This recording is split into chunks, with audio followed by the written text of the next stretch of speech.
అందరికీ షలోం. ప్రార్థన. సర్వాధికారి సర్వసృష్టికర్త, నిన్న నేడు నిరంతర ఏకరీతి గల తండ్రి, వేలాది దూతలతో అనునిత్యము పరిశుద్ధుడు పరిశుద్ధుడు పరిశుద్ధుడు అని గాన ప్రతిగానములతో పొగడబడుచున్న మా అదోనాయ్, మీ ఘనమైన నామమునకు స్తుతులు స్తోత్రాలు చెల్లించుకుంటున్నాం. తండ్రి, నీ యొక్క జ్ఞానము ద్వారా, నీ ఆనుకొనుట ద్వారా, నీ వాక్యము ధ్యానించడం ద్వారా మేము కుడికి కానీ ఎడమకు కానీ తొట్టిల్లకుండా నీ కబంధ హస్తాలతో కాపాడుచు నడిపిస్తున్న విధానం బట్టి మీకు స్తుతులు స్తోత్రాలు చెల్లించుకుంటున్నాం. తండ్రి, తొట్టిళ్లను కాపాడుటకు నీవు ఉన్నారని మేము విశ్వసించి నీ అందు నమ్మకం ఉంచి ముందుకు కొనసాగుతున్న దాన్ని బట్టి మీరు మా ఎడల చేస్తున్నటువంటి అద్భుతకరమైన కార్యములను బట్టి వేలాది స్తుతులు స్తోత్రాలు చెల్లించుకుంటూ, చదువబడిన ధ్యానించబడిన వాక్యమును గ్రహించి నీ రూపాంతరతలోనికి మారగలిగే ధన్యతను మాకు అనుగ్రహించిన విధానం బట్టి మీకు స్తుతులు స్తోత్రాలు చెల్లించుకుంటూ, ఈ మా మనవులను మా రక్షకుడు విమోచకుడు నజరేయుడైన యెషువా మెస్సియా నామమును అడిగి పొందుకుంటున్నాం తండ్రి, ఆమేన్. విస్తార పంట పొలము నుండి కష్టించి పని చేయని కన్నీటితో వేత్తు మనసు కలకాలం మరి నాకు రసగో.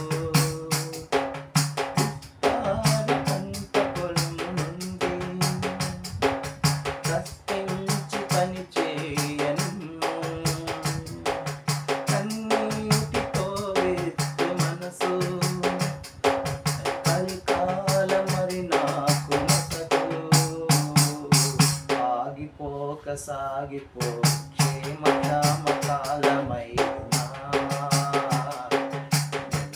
పరిచే నశించు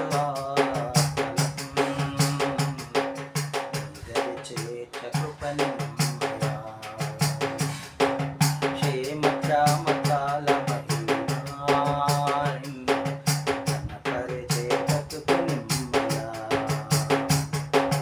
నశించు కృపనిమ్మయా. ఇదిగో యాహ్వే నా జీవితం, ఆపాదమస్తకం నీకంకితం. ఇదిగో తండ్రి నా జీవితం, ఆపాదమస్తకం నీకంకితం. శరణం శరణం నీ చరణం, శరణం నీ చరణం, శరణం నీ చరణం. ఇదిగో యాహ్వే నా జీవితం, ఆపాదమస్తకం నీకంకితం. ఇదిగో యాహ్వే నా జీవితం,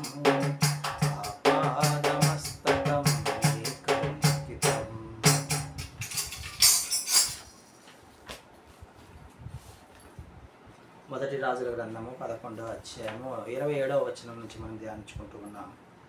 27వ వచనములో ఈ యొక్క యెరోబాము ఎందుకు మరి సొలొమోను యొద్ద నుంచి పారిపోవలసి వచ్చిందంటే, సొలొమోను మిల్లో కట్టించి దావీదుపురమును బాగు చేయుచుండెను. ఈ విధంగా బాగు చేయుచున్న అప్పుడు అక్కడ భారమైన పని వారి మీద, పనిచేసే వారి మీద యెరోబామును అధికారిగా నియమించినట్టుగా ఈ అధ్యాయంలో గమనించగలం. అలా ఆ భారమైన పని నుండి ఈ యెరోబాము ఆ యెరూషలేమును విడిచిపెట్టి వెళ్ళిపోతున్న సందర్భంలో అక్కడ షిలోనీయుడైన ప్రవక్త అహియా ఆ మార్గమందు ఈ యొక్క యెరోబాముకు కలిసి తన కొత్త వస్త్రములు ఉన్నాయి, ఆ కొత్త వస్త్రములను అహియా చింపి, ప్రవక్తకు అహియా చింపి ఈ యెరోబోముకు ఇస్తున్నాడు. 10 తునకలు చేస్తాడు. ఆ వస్త్రమును 10 తునకలు చేసి ఈ విధంగా చెప్తూ ఉన్నాడు, సొలొమోను తన తండ్రి అయిన దావీదు అనుసరించిన మార్గములో అనుసరించక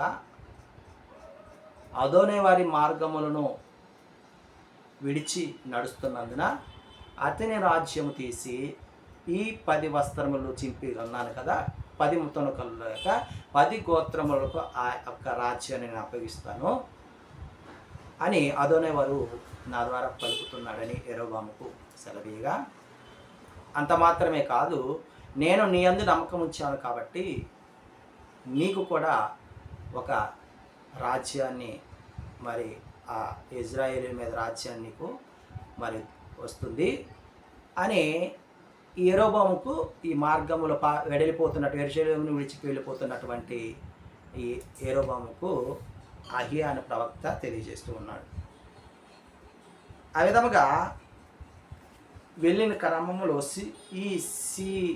సొలొమోను ఏం చేస్తున్నాడంటే, అస్తారోతు దేవత, సీదోనీయుల దేవత, కెమోషు మోయాబీయుల దేవత, మిల్కోము అమ్మోనీయుల దేవతలను అనుసరించి నడుస్తూ ఉన్నాడు. ఆ విధముగా నడుస్తూ ఉన్నందుకు కారణము వల్ల రాజ్యము అతని నుంచి తీసివేయబడుతుంది అని ఈ అహియా అనే ప్రవక్త యెరోబాముకు తెలియజేస్తూ, యెరోబాము మరి ఆ విషయం తెలుసుకొని ఐగుప్తుకు పారిపోతూ ఉన్నాడు.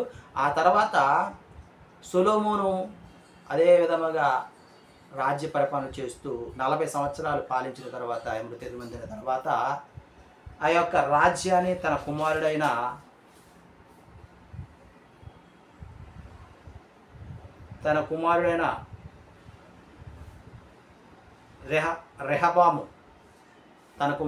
రెహబాము రాజ్య పరిపాలన మరి చేస్తూ ఉన్నట్లుగా ఈ అధ్యాయం మనము గమనించగలం. ఆమేన్.